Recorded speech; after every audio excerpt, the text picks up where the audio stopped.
Dear friends, हमारा आज का टॉपिक है फ्यूचर टेंस, मतलब आने वाला वक्त। फ्यूचर टेंस के 4 टेंसेज होते हैं: future simple tense, future continuous tense, future perfect tense, future perfect continuous tense. हमारा आज का टॉपिक है फ्यूचर सिंपल टेंस। फ्यूचर का मतलब है आने वाला। फ्यूचर सिंपल टेंस वो काम जो आने वाले वक्त में किया जाए। मिसाल के तौर पर, मैं कराची जाऊंगा, मैं न्यू लेक्चर बनाऊंगा, आप मुझे सब्सक्राइब करेंगे, आप न्यू टॉपिक लिखेंगे। इस तरह के जितने भी सेंटेंस होंगे वो फ्यूचर सिंपल टेंस कहलाएंगे। फ्यूचर सिंपल टेंस का फार्मूला है subject plus will shall plus first form of verb plus object. अब विल और शल का यूजेज हमें पता होना चाहिए। With all subjects except I and we. Will जो हेल्पिंग वर्ब है वो तमाम सब्जेक्ट्स के साथ इस्तेमाल होता है सिवाय आई और वी के अलावा। एंड दूसरा हेल्पिंग वर्ब है हमारा शल। शल इस्तेमाल होता है आई एंड वी के साथ।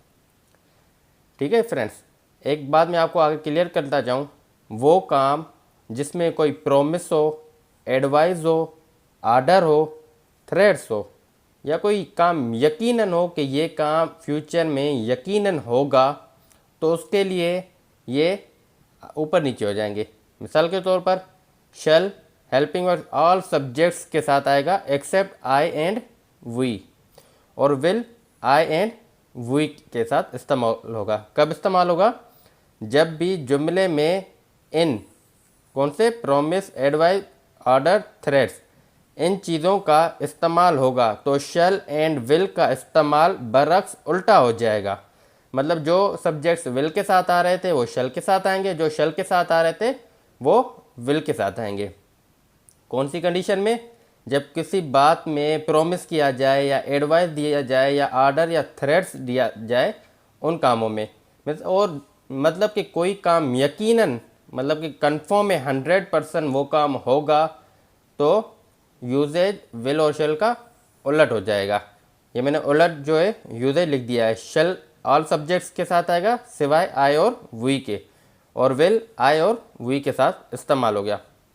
और दूसरी बात मैं आपको बताता चलूँ, जब भी आने वाले वक्त में आई एंड वी के हवाले से सवाल किया जाएगा तो हमेशा शल का ही इस्तेमाल होगा, चाहे उसमें प्रॉमिस, आर्डर वगैरह ही क्यों ना हो। जिस तरह मैंने आपको बताया कि किसी भी जुमले में प्रॉमिस किया जाए, एडवाइस किया जाए, आर्डर किया जाए या थ्रेट्स या कोई चीज़ यकीनी हो, तो हम मतलब कि विल और शल का यूजेज उल्टा कर देते हैं। जिस तरह मैंने यहाँ लिखा है कि शल ऑल सब्जेक्ट्स के साथ आएगा सिवाय आई और वी के, और विल आई और वी के साथ इस्तेमाल होगा। ये कौन सी कंडीशन है? जब किसी बात का यकीनन हो या किसी बात का प्रॉमिस हो, एडवाइस हो, आर्डर हो, थ्रेट्स हो। ठीक है फ्रेंड्स।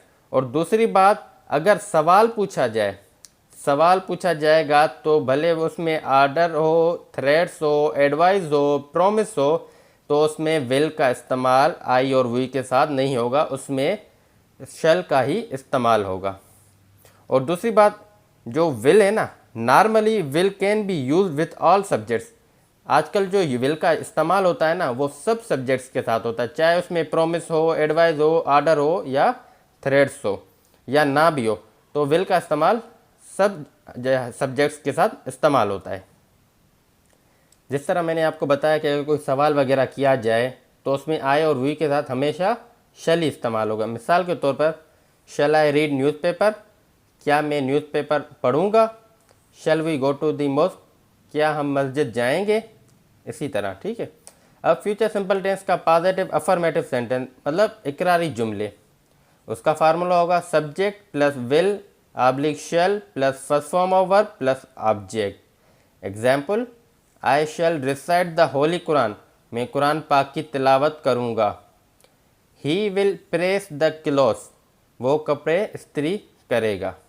अब इसी का नेगेटिव सेंटेंस, इसका फार्मूला हो जाएगा subject plus will oblique shall plus not plus first form of verb plus object. Example, I shall not recite the holy Quran, मैं कुरान पाक की तिलावत नहीं करूँगा। He will not press the clothes, वो कपड़े इस्त्री नहीं करेगा। अब इसका interrogative sentence, formula will shall plus subject plus first form of verb plus object. Shall I recite the holy Quran, क्या मैं कुरान पाक की तिलावत करूँगा। Will he press the clothes, क्या वो कपड़े इस्त्री करेगा। अब इसका इंट्रोगेटिव नेगेटिव सेंटेंस, सवाल या इनकार या जुमले, इसका फार्मूला हो जाएगा will shall plus subject plus not plus first form of verb plus object. Shall I not recite the holy Quran, क्या मैं कुरान पाक की तिलावत नहीं करूँगा।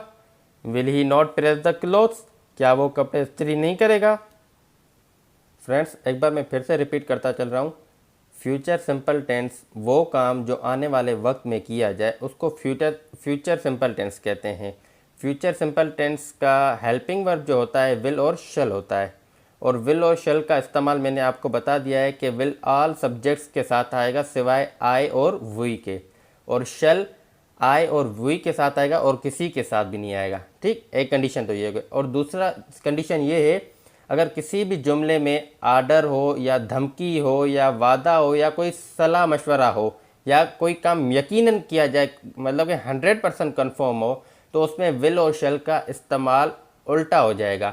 जिसके साथ विल, जिस हेल्पिंग वर्ब के साथ जो सब्जेक्ट्स आते थे वो शल के साथ आएंगे। मिसाल के तौर पर शल के साथ सब ऑल सब्जेक्ट्स आ जाएंगे सिवाय आई और वी के, और विल के साथ आई और वी आ जाएंगे। ये कौन सी कंडीशन है, जब प्रॉमिस किया जाए, आर्डर, धमकी वगैरह दी जाए। ठीक है।